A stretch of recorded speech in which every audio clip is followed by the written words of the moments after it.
படிக்க தெரியாத மந்திரியாக இருப்பதை விட படிக்க தெரிந்த ஏழையாக இருந்து இறப்பதுவே மேல் என்று பதிவு செய்தவன் மெக்காலே. பெற்ற பிள்ளை கைவிட்டாலும் கற்ற கல்வி கைவிடாது மகாத்மா காந்தி. முதுமையை முன்னிட்டு முன்னதாக செய்து வைத்துக் கொள்கின்ற பாதுகாப்பு பணிகளிலேயே மிகவும் உயர்ந்தது கல்வி.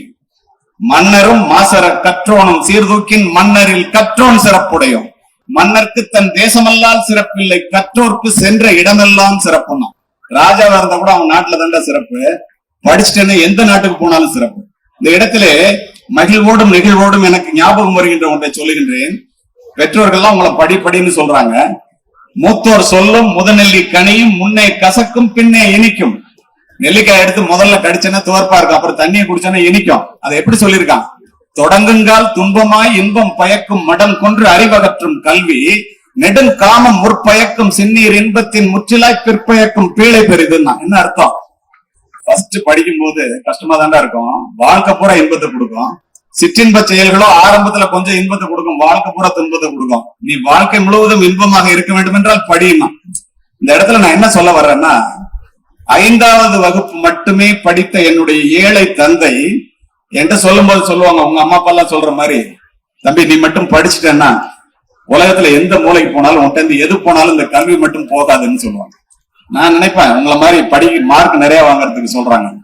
ஆனால் இன்று இந்த மேடையிலே இப்போது நான் அதை நெகிழ்வோடு உங்களிடம் கூறுவதற்கு காரணம், இங்கே என்னை அறிமுகப்படுத்தினார்களே காக்கி உடை அணிந்த உயர் காவல்துறை அதிகாரி, இந்த சென்னை மாநகரத்திலே சட்டம் ஒழுங்கை நிலைநாட்டியவர் என்றெல்லாம் உங்களுடைய தலைவர் கூறினாரு. அதுவெல்லாம் உண்மைதான். ஆனால் இன்று நான் முன்னாள் காவல்துறை அதிகாரி, எல்லோரும் காக்கி உடையை நேசித்து அணிந்த காலத்திலே காக்கி உடையை சுவாசித்து அணிந்த நான் இன்று என்னிடத்திலே அந்த காக்கி உடை இல்லை. நான் வாங்கிய பதக்கங்கள் என்னுடைய மார்பகத்தை அலங்கரிக்கவில்லை. ஆனால் மாணவ செல்வங்களே, என் தந்தை சொன்னதை போல நான் பொருள் புரிந்து படித்த கல்வி என்னிடத்திலே இருக்கின்ற காரணத்தினால் உலகம் முழுவதும் சென்று உரையாற்றுகின்றேன். இன்று உங்கள் முன் உரையாற்றிக் கொண்டிருக்கின்றேன். அத்துணைக்கும் காரணம் இந்த கல்வி. நீ என்னவாக வேண்டும் என்று நினைக்கிறாயோ அதுவாகவே ஆகிவிடுவார். எவ் உயிர் எப்படி எண்ணின உயிர்க்கு அப்படி அளித்தருள் அருட்பெரும் ஜோதி என்கிறார் ராமலிங்க அடிகளார். விவேகானந்தரும் அதையே குறிப்பிடுகிறார். எளிமையாக உங்களுக்கு புரியும்படியாக, பூமியில் இருப்பதும் வானத்தில் பறப்பதும் அவரவர் எண்ணங்களே. கண்ணதாசன், நீ எதை கேட்கிறாயோ அதைத்தானடா வாழ்வு உனக்கு தருகிறது. அதனால் பெரிதிலும் பெரிது கேள், கேட்கிறத பெருசா கேள்.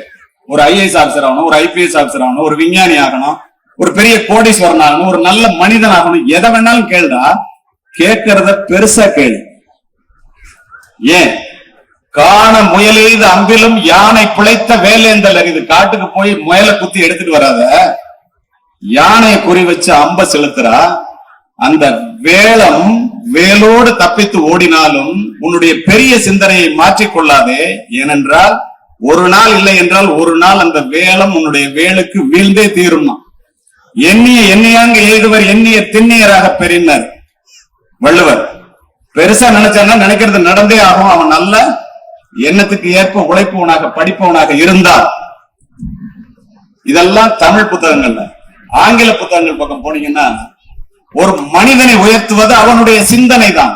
ரூசோ, மனிதர்கள் தங்களுடைய எண்ணங்களுக்கு ஏற்பவே உயர்ந்த நிலையிலும் தாழ்ந்த நிலையிலும் வாழ்கிறார்கள். Emerson, whatever a mind of a man can conceive and believe he can achieve. நான் நெப்போலியன் அச்சீவ் பண்ணிட்டு சொல்றான்.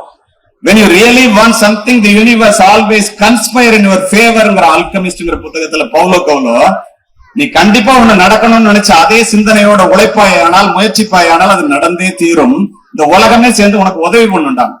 என்னை போன்றவர்களை அழைத்து வந்து நண்பர் கிருஷ்ணமூர்த்தி அவர்கள் உங்களிடம் பேச வைப்பதனுடைய காரணம் என்ன? உலகமே சேர்ந்து உதவி பண்ணணும் தானே. எப்படி பெரிய மனிதர்களாக, வாழ்க்கையிலே சாதிப்பவர்களாக, ஒரு பெரிய காவல்துறை அதிகாரியாக, ஒரு பெரிய மாவட்ட ஆட்சித்தலைவராக எப்படியெல்லாம் ஆக வேண்டும் என்றால் என்ன செய்ய வேண்டும் என்பதற்காகத்தான் அடிப்படையை சொல்லுகின்றேன். கேளுங்கள். Take up an idea, make that one idea your life, think of it, dream of it, live on that idea. Let your brain, muscles, nerves and every part of your body be full of that idea. That is the way to success. If you master your thoughts, you master your mind. Once you master your mind, you master your life. When you master your life, you master your destiny. The golden key to remember is, my dear parents and students, the sole author of your success is your mind. உங்களுடைய சிந்தனையிலே கவனம் வையுங்கள், அவைகள் தான் எண்ணங்கள் ஆகின்றன. உங்களுடைய எண்ணங்களிலே கவனம் வையுங்கள், அவைகள் தான் சொற்கள் ஆகின்றன. உங்களுடைய அன்றாட சொற்களிலே கவனம் வையுங்கள், அவைகள் தான் பழக்கங்கள் ஆகின்றன. அந்த பழக்கங்கள் தான் உங்களுடைய வாழ்க்கையை புரட்டி போடுகின்றன. உங்களுக்கு ஆச்சரியமா இருக்கும், ஏன்னா அவர் நினைச்சதெல்லாம் நடக்கும்னு நினைக்கிறாரு, சொல்றாரு. என்ன நினைக்கிறியோ அது நடந்துரும் சொல்றாரு. அத போல நடந்திருந்தா தானே சொல்றதுக்கு எனக்கு அருகதை உண்டு. இந்த இடத்துல ஒன்றை பதிவு செய்கின்றேன். நானும் என்னை விட ஏழ்மையான குடும்பத்திலிருந்து வந்த என்னுடைய நண்பனும், இளைய தலைமுறையினர் நிறைய பேர் நிற்கின்றீர்கள், கல்லூரிக்கு செல்லும் போது எஸ்பி பங்களாவும் கலெக்டர் பங்களாவும் பக்கத்துல இருக்கும். டெய்லி அதை பார்த்துக்கிட்டே போவோம் ரெண்டு பேரும். என்னுடைய நோக்கம் காக்கி உடை அணிந்த காவல்துறை அதிகாரியாக வேண்டும் என்பது. என்னுடைய நண்பனுடைய நோக்கம் என்ன என்று எனக்கு தெரியாது. ஒரு பெரிய மீச வச்சுட்டு காக்கி யூனிஃபார்ம் போட்டுட்டு, நிஜம் நிழல் இல்ல, உண்மையான ஒரு போலீஸ் ஆபீசர் 9:30 மணிக்கு போவார். சிவப்பு விளக்கு சுழல 11:11 ஒயிட் கலர் அம்பாசிடர் கார்ல, வேற யாரும் இல்ல, மனிதர் வால்டர் தேவாரம். டெய்லி நின்று பார்த்துட்டு போவேன் நான். ஒரு நாள் காரை நிறுத்தினாரு, 2 பேரும் காலேஜுக்கு போறது இல்லடா, ஏங்க நிக்கிறேன், உங்களை மாதிரி ஆகணும்னா என்ன பண்ணணும்னு கேட்டேன். இப்ப என்சிசில சேரு, ரைபிள் கிளப்ல சேரு. படிக்கும்போது சொன்னாங்க ஆங்கிலத்துல, உங்களுக்கு எந்த அளவுக்கு புரிஞ்சுன்னு தெரியல, அகில இந்திய துப்பாக்கி சுடும் போட்டியிலே 3 முறை தங்கப்பதக்கம் பெற்றவன் நான். இதை ஏன் சொல்றேன்னு தெரியுமா? எனக்காக இல்ல, அவரு ரைபிள் கிளப்ல போய் சேருன்னு சொன்னதுனால. அவர் சொன்னதெல்லாம் செஞ்சார். என்னுடைய நண்பன், அவனுடைய நோக்கம் தெரியவில்லை என்று சொன்னேன் அல்லவா, ஒரு ஆங்கில பேப்பரை வச்சுட்டு, ஹிந்து பேப்பரை ஒரு லைன் விடாம படிப்பான். கல்லூரி நேரம் போக எப்ப பார்த்தாலும் நூலகத்திலேயே உட்கார்ந்துருக்கும். படிச்சு முடிச்சோம், சர்வீஸ் கமிஷன் எக்ஸாம் வந்துச்சு, 2 பேரும் போனோம். இன்டோர்ல அவன் மார்க் அதிகம், ஏன்னா படிச்சுட்டே இருந்ததுனால ரிட்டர்ன்ல மார்க் அதிகம். அவுட்டோர்ல நான் கிரவுண்ட்லயே இருந்ததுனால நான் அதிகம். போலீஸ் ஆபீசர் வேலை எனக்கு கிடைச்சிருச்சு, அவனுக்கு கிடைக்கல. நான் அவன்கிட்ட சொன்னேன், ஏன்டா அந்த புத்தகத்தையே கட்டிட்டு அழுதியடா, இப்பெல்லாம் உங்ககிட்ட புத்தகத்தை பத்தி இவ்வளவு சொல்றேன், அப்ப எனக்கு தெரியாது, என்னோட கிரவுண்டுக்கு வந்திருந்தேன்னா நீ போலீஸ் ஆபீசர் ஆயிருக்கலாம்னு சொன்னா அவன் சிரிச்சுட்டே போயிட்டான். பெற்றோர்களே, மாணவர்களே, பிள்ளைகளுக்கு சொல்லி வளர்க்கும்.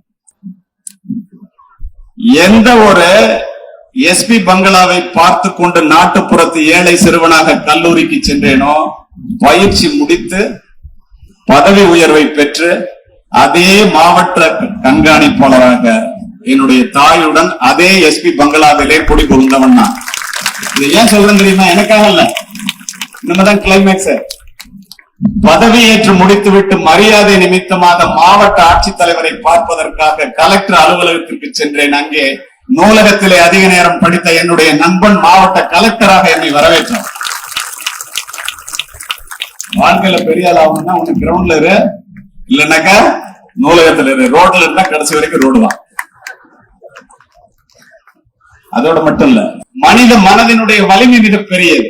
அந்த வலிமையை உணராத காரணத்தினால் நம்முடைய எல்லைக்கோட்டை நாமே சுருக்கிக் கொள்கிறோம். நீ மனதை கட்டுப்படுத்தினால், மனம் ஒரு அற்புதமான பொக்கிஷம். கெட்ட எண்ணங்கள் மனதிலே போகாமல் ஒரு காவலாளியை போல நீ உன்னுடைய மனதை கட்டுப்படுத்தினால், உன்னுடைய சிந்தனை சிதறல் இல்லாமல் உன்னுடைய அத்துணை எண்ணங்களும் அதிலே குவிவதற்கு வாய்ப்பாக இருக்கும். ஒரு மனிதனுடைய மூளையிலே ஒரு நாளைக்கு 60,000 எண்ணங்கள் வருகின்றன. நீ ஒரு ஐஏஎஸ் ஆகணும், ஐபிஎஸ் ஆகணும், அல்லது என்ன ஆகணும் எழுதி வச்சுட்டேன்னாக்க அப்படியே அதை பார்க்கும் போதெல்லாம் 59,999 எண்ணங்கள் செயலற்று போய்விடுகின்றன. எல்லோரும் செல்லுகின்ற பாதையிலே நீனும் சென்றால் எல்லோரும் சென்றடையும் ஊரைத்தான் நீ சென்றடைவாய். யாருமே சாதிக்காததை நீ சாதிக்க வேண்டும் என்றால், யாருமே முயற்சிக்காததை நீ முயற்சிக்க வேண்டும். அதுதான் வாழ்க்கையில் உங்களை வேறு இடத்துக்கு, வேறு தளத்திற்கு கொண்டு போய் சேர்க்கும். இந்த இடத்திலே ஒழுக்கத்தை பற்றி நான் சொல்ல வேண்டும் என்று இந்த நிர்வாகம் விரும்பிய காரணத்தினால் இந்த இடத்திலே சொல்லுகின்றேன். இன்றைய காலகட்டத்திலே தேவையை ஒரு முன்னாள் காவல்துறை உயர் அதிகாரியாக பதிவு செய்கின்றேன். ஒழுக்கத்தை உருவாக்கி வளர்ப்பதுதான் கல்வியினுடைய தலையாய குறிக்கோள். ஒழுக்கத்தை தராத கல்வியும் விளைச்சலை தராத வயலும் வீணானது. கல்வியின் பயன் அறிவு, அறிவின் பயன் பண்பாடு, பண்பாட்டின் பயன் ஒழுக்கம். தனி மனித முன்னேற்றமும் இந்த சமுதாயத்தினுடைய வளர்ச்சியும் ஒழுக்கத்தின் பால்பட்டு. இள வயதிலே புயல் போல வருகின்ற உணர்ச்சிகளை அடக்கி ஆள கற்றுக் கொடுங்கள் பிள்ளைகளுக்கு. அறுவை சிகிச்சையில் கத்தி என்பது வரலாறு, ரோபோட்டிக் சர்ஜரி என்பது இன்றைய கூறு. தங்கம் புற்றுநோய் சிகிச்சை மையம், நாமக்கல் மற்றும் கான்பூர்.